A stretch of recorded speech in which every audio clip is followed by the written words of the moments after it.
bersama aku di dalam doa, di dalam doa. Salam sahabat doa kekuatanku. Jumpa lagi dengan kami di Doa Kekuatanku channel dalam doa dan permenungan kita hari ini, Selasa 18 Januari 2022, Pekan Biasa kedua. Sapaan Tuhan hari ini dari Injil Markus bab 2 ayat 23 sampai 28. Renungan dipersiapkan dan dibawakan oleh Suster Maria Anuncia PRR dari komunitas PRR Pringgolayan, Jogja, dengan tema aturan dan kehidupan. Doa dipimpin oleh Suster Maria Salva PRR dari komunitas PRR Pringgolayan, Jogja. Mari kita siapkan hati dan batin kita untuk mengundang kehadiran Roh Kudus dalam nyanyian.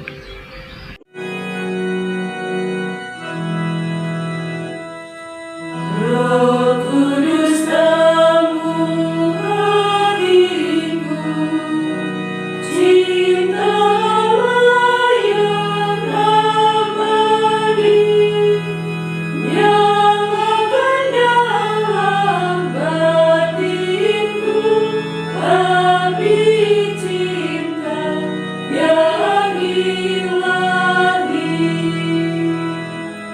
Sudilah kau perbarui hati seluruh umatmu, agar berubah kiranya wajah bumi kami ini. Beri kami nasihat-Mu, agar hidup rukun damai, berani menjadi saksi kebenaran serta cinta. Dalam nama Bapa dan Putra dan Roh Kudus. Amin. Utuslah Roh-Mu, maka semuanya akan diciptakan lagi, dan Engkau akan membaharui muka bumi. Marilah berdoa. Ya Tuhan Allah Bapa yang Maha Pengasih dan Maha Penyayang, kami bersyukur kepadamu untuk segala berkat, cinta, dan kemurahan yang telah Engkau berikan kepada kami dalam setiap proses persiarahan hidup kami masing-masing. Pada kesempatan ini ya Tuhan, kami mohon kepadamu, utuslah Roh Kudus-Mu untuk menerangi hati dan budi kami, agar kami mampu untuk mendengar dan meresapkan setiap sabda-Mu yang kami dengarkan pada kesempatan ini.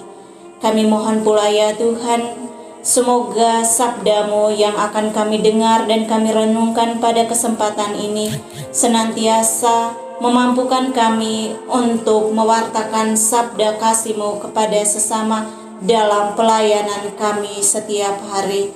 Demi Kristus Tuhan dan pengantara kami. Amin. Semoga Tuhan beserta kita, sekarang dan selama-lamanya.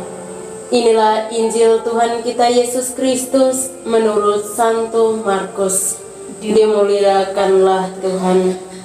Injil Markus bab 2 ayat 23 sampai dengan ayat 28. Murid-murid memetik gandum pada hari Sabat. Pada suatu kali pada hari Sabat, Yesus berjalan di ladang gandum, dan sementara berjalan, murid-muridnya memetik bulir gandum. Maka kata orang-orang Farisi kepadanya, "Lihat, mengapa mereka berbuat sesuatu yang tidak diperbolehkan pada hari Sabat?" Jawabnya kepada mereka, Belum pernahkah kamu baca apa yang dilakukan Daud ketika ia dan mereka yang mengikutinya kekurangan dan kelaparan, bagaimana ia masuk ke dalam rumah Allah waktu Abiatar menjabat sebagai imam besar, lalu makan roti sajian itu yang tidak boleh dimakan kecuali oleh imam-imam, dan memberinya juga kepada pengikut-pengikutnya? Lalu kata Yesus kepada mereka, hari Sabat diadakan untuk manusia, dan bukan manusia untuk hari Sabat. Jadi, Anak Manusia adalah juga Tuhan atas hari Sabat. Demikianlah sabda Tuhan. Terpujilah Kristus. Aturan dan kehidupan. Bapak Ibu, para sahabatku yang terkasih di dalam Kristus Tuhan, dalam bacaan Injil yang baru saja kita dengarkan tadi, kita bisa membayangkan jika kita hidup di zamannya Yesus.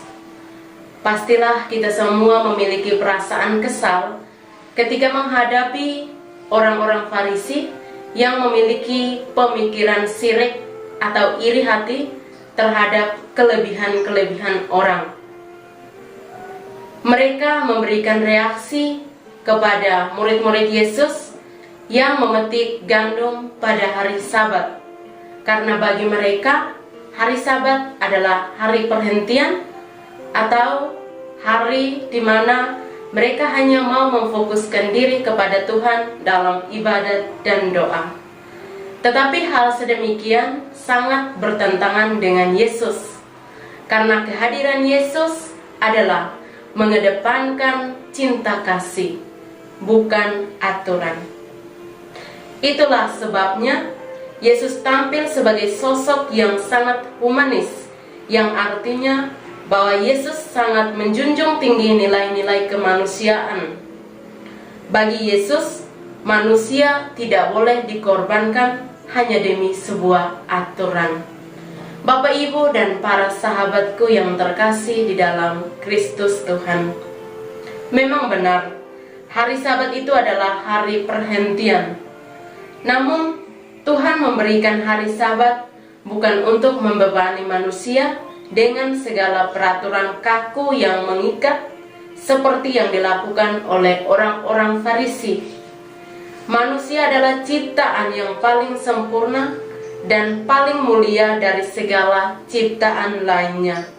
Karena itu, segala sesuatunya diarahkan demi perkembangan kehidupan manusia. Dan dalam proses kehidupan, manusia semakin bertambah banyak dengan segala kebebasan dan dinamika kehidupannya. Maka, agar tidak kacau dan membingungkan, serta agar terjadi keharmonisan, maka manusia membuat aturan demi kebaikan semuanya.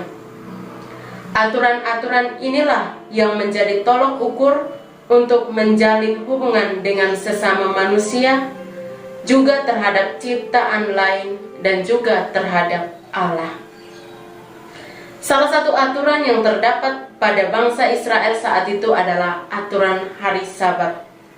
Pada hari Sabat, orang dilarang bekerja pun memetik buah gandum. Namun, Yesus hadir untuk memperbaiki aturan itu dengan mengatakan bahwa hari Sabat diadakan untuk manusia dan bukan manusia untuk hari Sabat. Dalam hal ini, Yesus ingin mengingatkan orang Farisi dan kita semua bahwa nilai tertinggi dari suatu aturan adalah kehidupan manusia sebagai ciptaan yang paling mulia. Kalau aturan yang ada pada akhirnya menghancurkan kehidupan manusia, maka aturan apapun itu harus diperbaiki demi kebaikan manusia.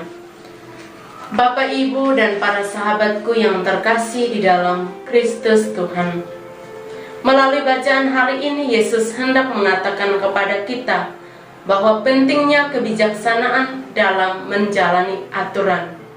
Kebijakan yang dimaksud artinya bahwa aturan boleh saja dikesampingkan apabila kita sedang memperjuangkan nilai-nilai kehidupan.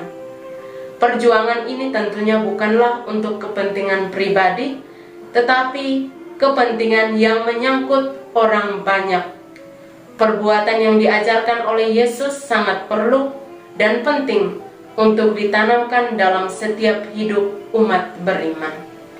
Semoga kita sebagai seorang yang percaya dan beriman kepada Yesus, kita semakin berani berbuat baik, bukan karena sebuah aturan belaka, tetapi karena memang berasal dari kedalaman hati kita yang sesungguhnya. Semoga. Marilah kita menyampaikan doa-doa permohonan kita kepada Tuhan. Kita berdoa mohon berkat Tuhan untuk segala kegiatan dan pekerjaan kita hari ini. Semoga Tuhan selalu menyertai kita, membimbing dan menuntun kita, agar apapun usaha dan segala kegiatan kita hari ini boleh berjalan dengan baik sesuai dengan rencana dan kehendak Tuhan sendiri. Marilah kita mohon. Kabulkanlah doa kami ya Tuhan. Kita berdoa bagi keluarga-keluarga yang saat ini sedang mengalami kesulitan dan masalah dalam hidup mereka. Semoga Tuhan hadir untuk membimbing dan memberikan kekuatan agar keluarga-keluarga yang saat ini sedang menghadapi segala masalah dan kesulitan agar boleh dapat menemukan jalan keluar, dan semoga mereka dapat memperoleh kedamaian, ketenangan, ketentraman, dan sukacita dalam kehidupan mereka setiap hari. Marilah kita mohon. Kabulkanlah doa kami ya Tuhan. Kita berdoa untuk semua mereka, keluarga-keluarga kita yang saat ini sedang menderita sakit. Semoga karena kuat kuasa Tuhan dan karya Tuhan, saudara-saudari dan keluarga kita yang saat ini sedang menderita sakit boleh mendapatkan jamahan kasih dari Tuhan dan memperoleh kesembuhan pada waktunya sesuai dengan apa yang Ia kehendaki. Marilah kita mohon. Kabulkanlah doa kami ya Tuhan. Marilah kita hening sejenak, kita menyampaikan doa-doa dan harapan kita kepada Tuhan secara pribadi.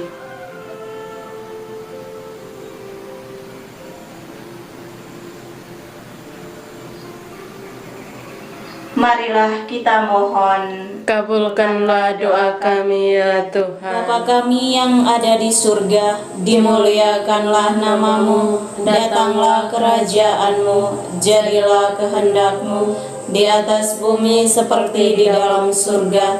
Berilah kami rezeki pada hari ini, dan ampunilah kesalahan kami, seperti kami pun mengampuni yang bersalah kepada kami.